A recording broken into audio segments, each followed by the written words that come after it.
Hello you all and welcome back to the channel. My name is Leah if you are new here. So happy 2025. I know we're already in the middle of January, but I can still say happy 2025, right? So it has been months, if not at least a year since I've posted here on YouTube. But I wanted to kick off 2025 by trying to get back consistent on YouTube to the extent that I can. And I thought sharing a video about how to actually achieve your goals was timely, not even just for the new year, but for any moment where you're looking to try to achieve goals. I think we know how to vision board, we know how to write down affirmations and manifestations or whatever else you do, but how do we actually achieve the goals that we want, okay? So I'm going to go ahead and share a little bit about what I've learned over the past year about trying to get to my goals. 2024 was very, very busy for my husband and I, and I'll talk about that in a little bit, but let's go ahead and jump right in. Number one, you know the saying, the devil is in the details. I don't like that saying necessarily, but what I do like to say is that the details are often what trip us up, right?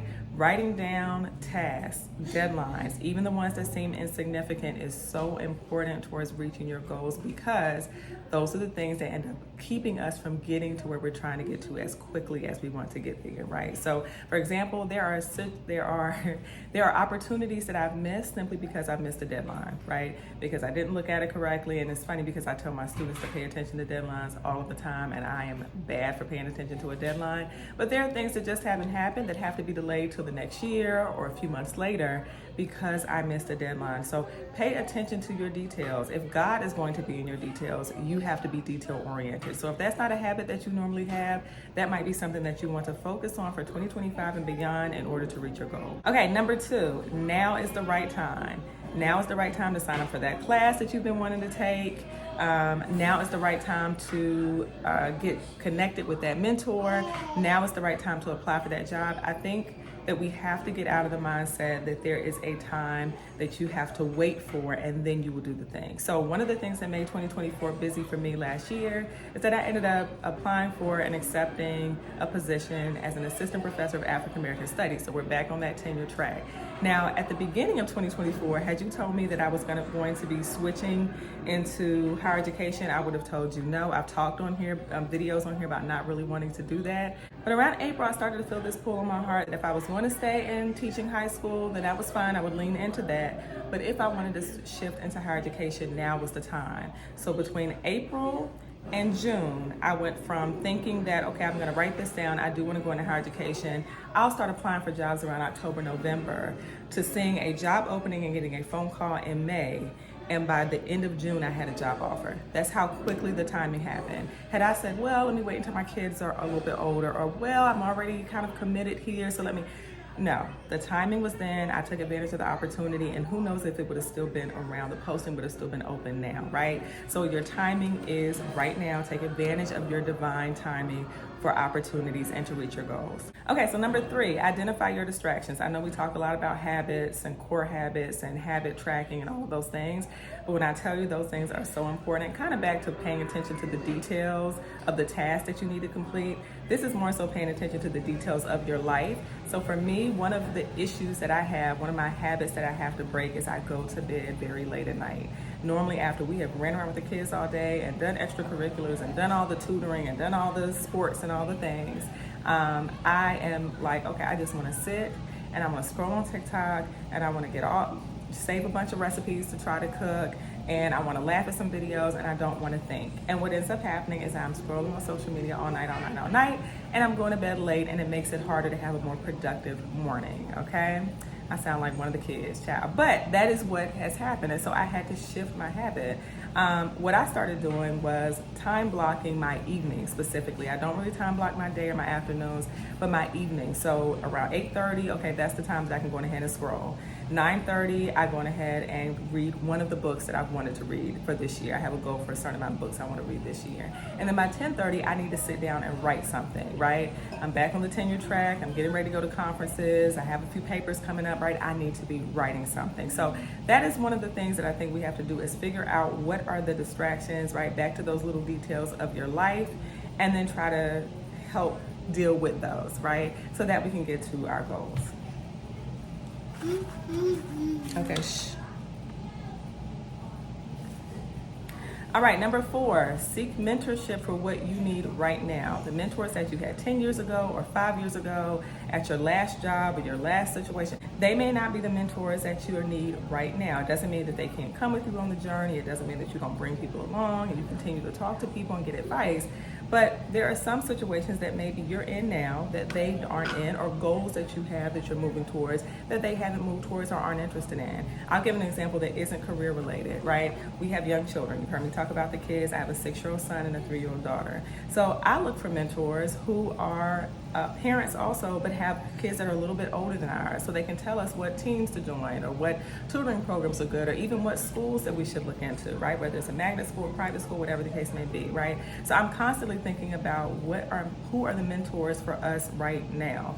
Career-wise, I teach at a historically black college and university, right? I teach at HBCU. So I'm looking for other professors who have been in HBCUs for a long time, but specifically at HBCUs, right? So that they understand the culture, they understand what I'm talking about when I talk about certain things, right? Those are the mentors that I'm looking for. So don't be afraid to reach out for mentors for who you are and what you need right now. Number 5, be comfortable with flexibility. If I believe as a Christian that the God I serve can bless me exceedingly and abundantly above all I can ask or think, then that means I have not thought about it or even thought to ask it, right? So that means I need to be comfortable with flexibility. Back to 2024, had you told my husband and I that we were going to move, that he was going to take a new position, a much better position, and all of these great things would have happened, I would have said, well, we're already comfortable where we're living, we already are comfortable with the jobs that we have. I wouldn't have thought too much about it. But again, around that mid-year part, when God opened a door for me, and then God opened doors for my husband, and then we were able to move, and all of these other things, because we were comfortable with the flexibility of it, and saying, okay, God, if this is what you want to do, we're going to take our hands off of it and just go with the flow. We were able to reach goals that we hadn't even really thought were tangible, at least not for that year, right? That wasn't something for 2024. We thought, okay, in a couple of years, maybe we'll move. And in a couple of years, right, I'll put myself in the job market.